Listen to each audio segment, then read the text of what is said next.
안녕하세요. 트러스톤 자산운용 연구위원 지철원입니다.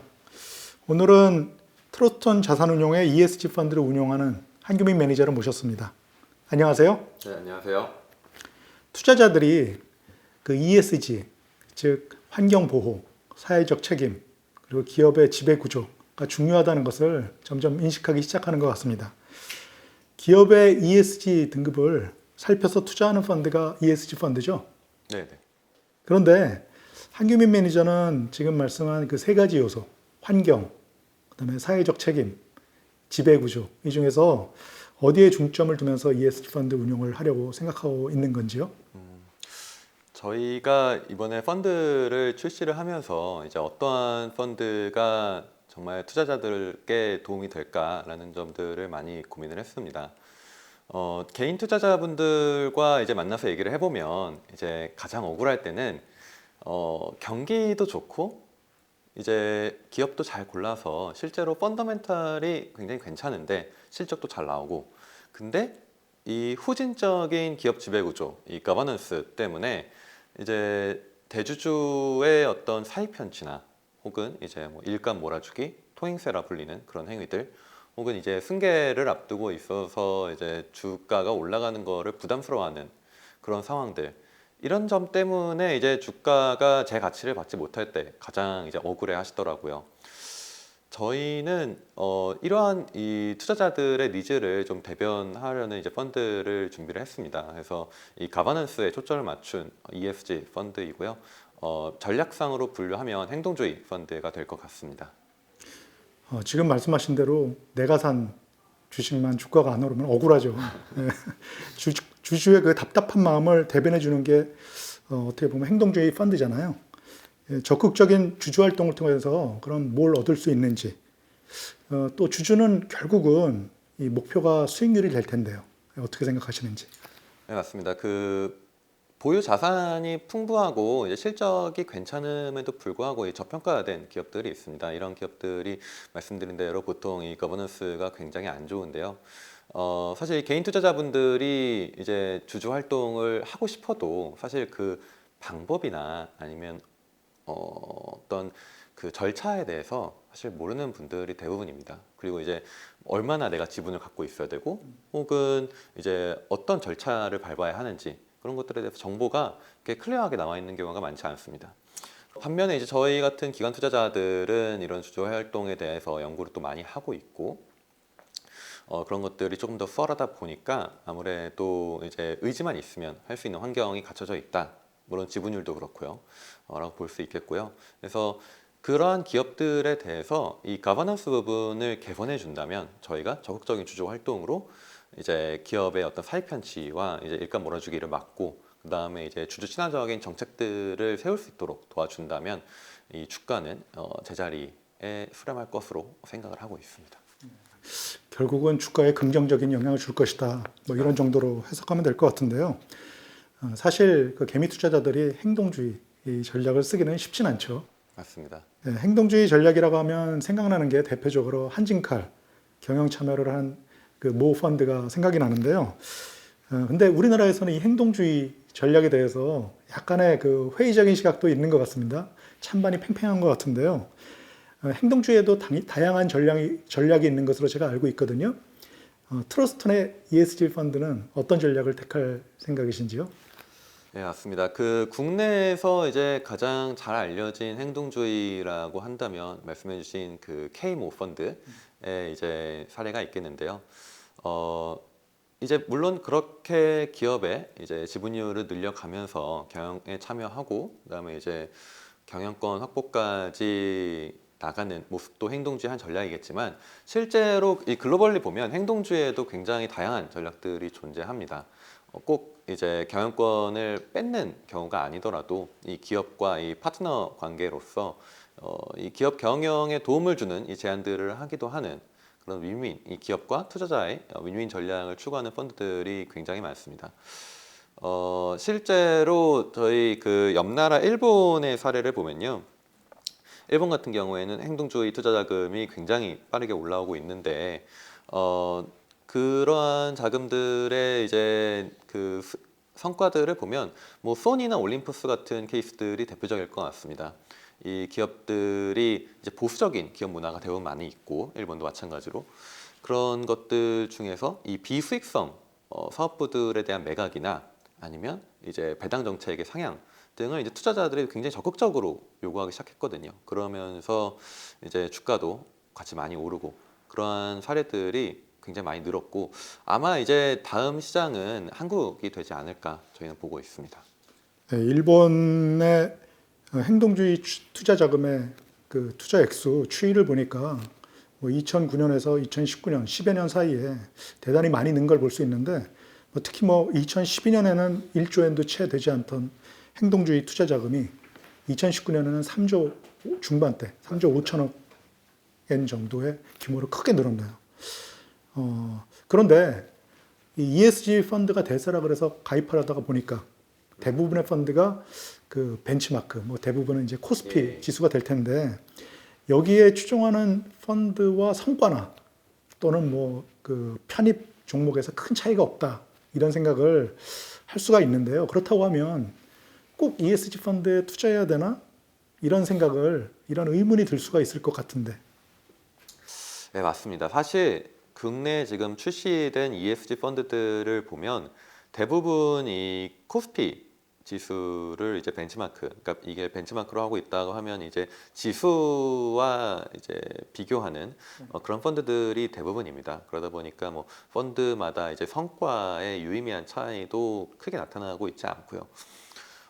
그런 현상이 나타나고 있는 이유는 이제 국내에 있는 ESG 펀드들 같은 경우에는 대부분 그 ESG를 평가함에 있어서 자문기관을 활용을 합니다. 국내에는 대표적으로 서스틴베스트나 이제 KCGS, 뭐 혹은 대신 지배구조연구소와 같은 자문기관들이 있는데요. 외부 자문기관들을 활용한다는 말씀이시죠? 맞습니다. 예, 이런 외부 자문기관들을 대부분 이제 활용을 하는데 사실 이 자문기관들을 활용하는 데에도 사실 한계가 있습니다. 이제 국내에 이제 상장된 기업이 이제 2,000개가 넘는데 이제 그 기업들을 일괄적으로 ESG 평가를 하는 게 이제 쉬운 일은 아니거든요. 그러다 보니까 아무래도 다소 정량적인 지표들을 활용하거나 아니면 이제 기업의 뭐 환경 관련 교육이라든지 아니면 뭐 여성에 대한 교육이라든지 이런 교육 시스템이 잘 구축되어 있는가 이러한 지표들을 또 많이 보기도 합니다. 그러다 보니까 일반적으로는 대기업 그룹군이 ESG 스코어링이 잘 나올 수밖에 없는 상황입니다.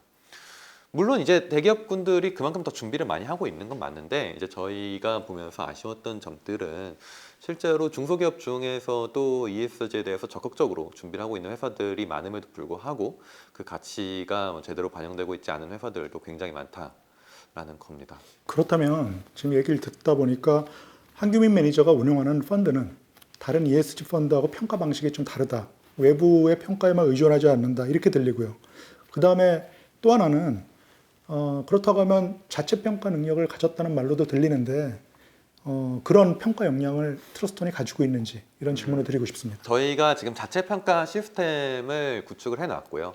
이 자체 평가를 함에 있어서 저희가 이제 외부 자문기관과 가장 크게 다른 점은 저희도 어차피 똑같적으로 정량적으로 평가를 할 거라면 그건 큰 의미가 없을 것 같습니다. 이 외부 자문기관의 데이터들은 저희도 물론 이제 유용하게 활용을 하고 있고요. 근데 이제 외부 자문기관과의 차이점은 보통 자문기관들의 평가 방법은 현재 상태, 그러니까 과거 데이터를 기반으로 한 현재 상태에 대한 평가에 기반을 합니다.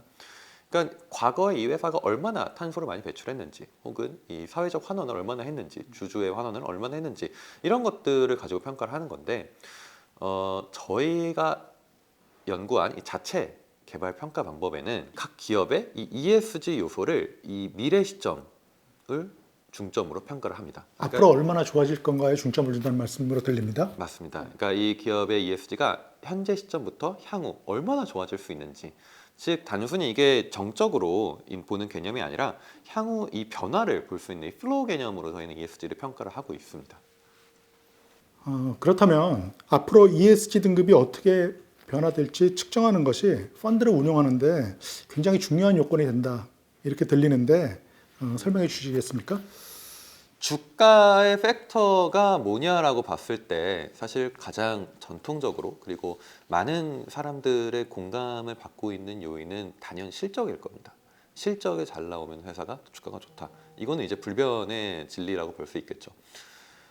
그런데 물론 이제 실적이 꼬박꼬박 잘 나오는 회사도 주가가 긍정적인 모습을 보이지만 실적이 안 좋았다가 급격하게 이 업황의 변화 혹은 이제 경기 변화 때문에 실적이 안 좋았다가 급격하게 좋아지는 구간에서 주가가 가장 많이 오른다라는 거는 아마 좀 다들 공감해 주실 것 같습니다.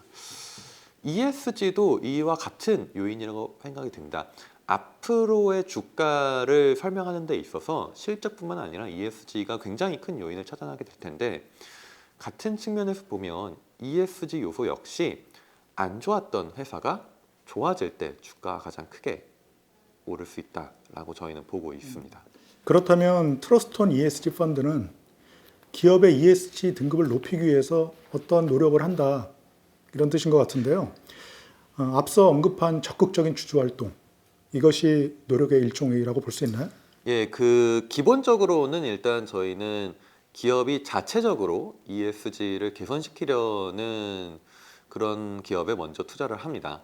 근데 이제 어떠한 기업들은 굉장히 이제 펀더멘털도 우수하고 캐시플로우나 이제 보유 자산들이 풍부함에도 불구하고 이 ESG에 대한 관심이나 혹은 개선 의지가 없는 회사들도 있는데 그런 회사들 같은 경우에는 저희가 의미 있게 지분을 확보해가지고 이 회사에 건설적인 제안을 할 수 있는 예를 들어 이제 주주 환원을 늘릴 수 있는 배당에 대한 가이드라인이라든지 아니면 뭐 물론 이 탄소 배출이나 이제 뭐 여성 임원 할당과 같은 그런 사회적 가치 실현을 위한 제안을 포함하고 혹은 또 이렇게 저평가된 회사들이 일반적으로 또 거래가 잘 안 됩니다. 이 유동성이 굉장히 부족한데 이 유동성을 또 확보할 수 있는 뭐 액면 분할이나 무상 증자 같은 그런 다양한 방식의 주주 제안들을 지금 검토하고 있습니다.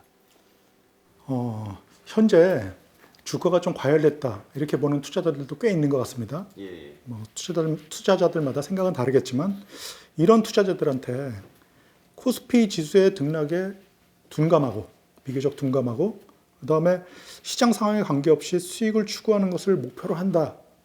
이런 말이 굉장히 솔깃할 수 있을 것 같은데요.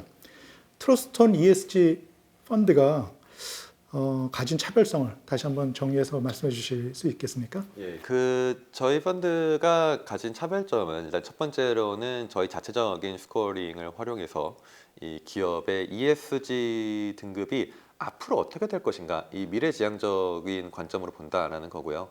그러니까 지금 이제 시장에서 각광받는 이제 뭐 친환경이나 이제 주주 친화적 기업들 뭐 그런 회사들이 좋은 회사이지만 이미 이제 시장에서 많은 관심을 받다 보니까 밸류에이션이 비싼 경우도 상당히 많습니다.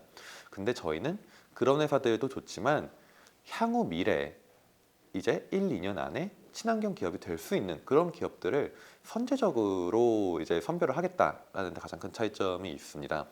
그래서 그런 것들을 어떻게 찾을 수 있느냐 이제 저희가 연간 한 2,000회 정도의 기업 탐방을 진행을 하고 있습니다. 그래서 기업과 실제로 미팅을 하면서 ESG 요인은 어떤 것들을 준비를 하고 있는지 사회 변화에 대해서 어떻게 대비를 하고 있는지 이런 미팅들을 계속 진행을 하고 있고요. 그래서 그런 기업들을 남들보다 낮은 가격에 이제 매수하는 전략이다라고 봐주시면 될 것 같습니다.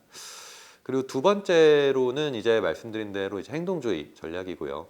이제 국내 많은 기관 투자자들이 있고 이제 많은 운용사들이 있지만 사실 이 주주 활동에 대해서는 아직 크게 관심 갖지 않는 것도 굉장히 많습니다. 근데 저희는 이 주주 활동에 대해서는 굉장히 적극적인 그런 히스토리를 보유하고 있고 또 이 펀드에 대해서는 또 특히 이 보유한 종목들에 대해서 적극적으로 이 주주의 이 목소리를 높임으로써 기업의 이 부진한 ESG를 끌어올리려는 목표를 가지고 있습니다.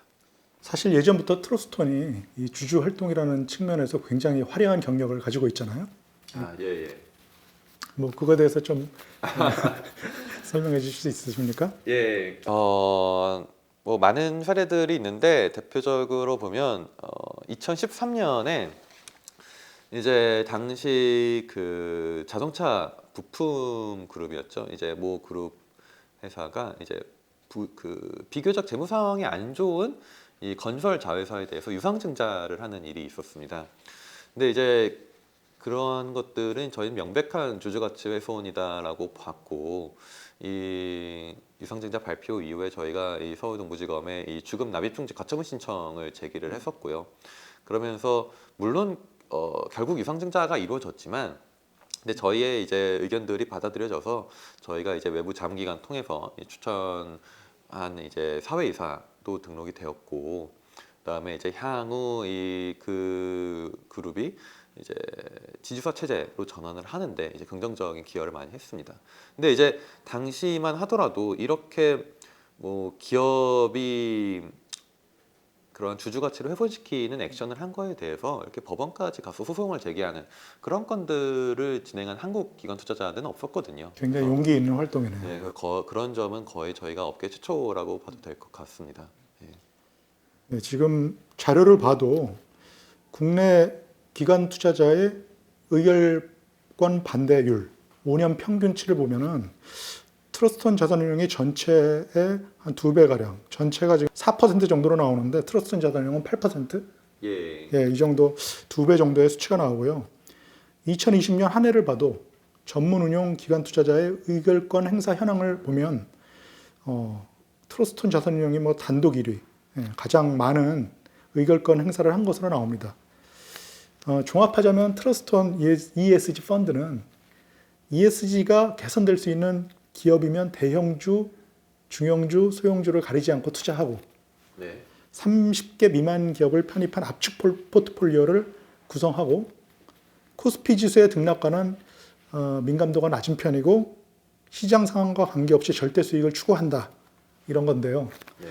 끝으로 트러스트원 자산운용 ESG 펀드가 어떠한 투자자들한테 그렇다면 적합할 것인지 이거에 대해서 예상하신다면? 사실 요즘에는 많은 개인 투자자분들이 뭐 직접 주식을 매수하시는 경우도 많고 뭐 해외 주식도 많이 하시고 계시고 ETF와 같은 이제 주가 연계, 주가 지수 연계 상품도 많이 가입하시는데 이 펀드 같은 경우에는 단순히 코스피를 따라잡겠다 이런 펀드가 아니라 향후 1년, 3년 성과를 봤을 때 절대적으로 아웃스탠딩한 성과를 내겠다라는 목표를 가지고 있는 펀드입니다. 그래서 지금 예를 들어 뭐 코스피를 추종하는 인덱스 펀드에 가입하여 있으시다. 그러면 일부 이제 위험을 해지하고 싶으시다라고 하는 분들께 이제 적절할 것 같고요. 무엇보다 이 ESG에 대해서 이제 관심이 많으신 분들, 그리고 제가 처음 말씀드린 것처럼 내가 직접 주식을 매수하면서 투자를 했는데 이 후진적인 거버넌스로 이 주가가 안 올라서 이 억울한 경험이 있으셨던 분들, 이 회사에 할 말이 많으신 분들한테는 저희가 그 대안이 되지 않을까 싶습니다. 아유, 긴 시간 동안 대담하시느라고 수고하셨습니다. 한준 매니저, 감사합니다. 네, 감사합니다.